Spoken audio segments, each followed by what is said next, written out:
But although there could be some of those at the end of the week, we'll get to that in our forecast with Brad in a second. But Congress has just weeks to fund the government.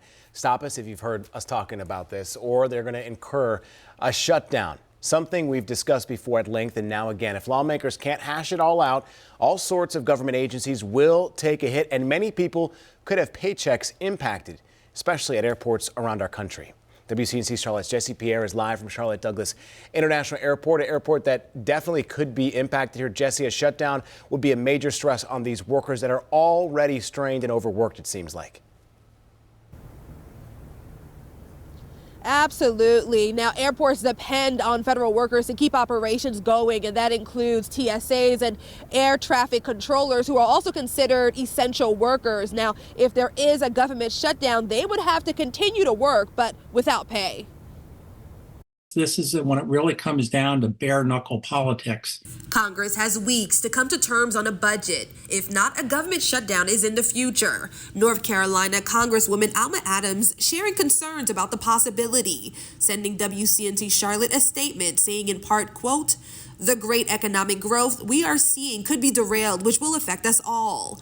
Everybody's day-to-day lives will be interrupted in some way if the government shuts down." Now, a government shutdown was avoided before the Thanksgiving holiday after the White House signed a stopgap funding bill, providing funding for some agencies through mid-January and others into February.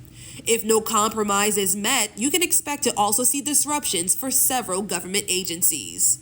If we have a government shutdown, federal workers will work without pay or will be furloughed. The IRS will stop most functions, meaning that people won't get their tax refunds. The SBA will stop new loan approvals.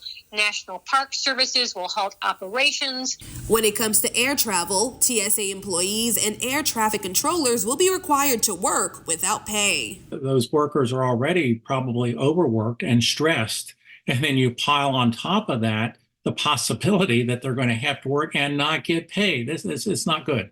Dr. Michael Walden with NC State says the longer a shutdown lasts, the more it weighs on employees, who will call out and find other ways to make money. And essentially, travelers will see longer lines and wait times. But it also impacts future air traffic controllers. The training and the hiring then gets delayed, which is really not good for the system because we're already working with a limited supply of air traffic controllers to begin with.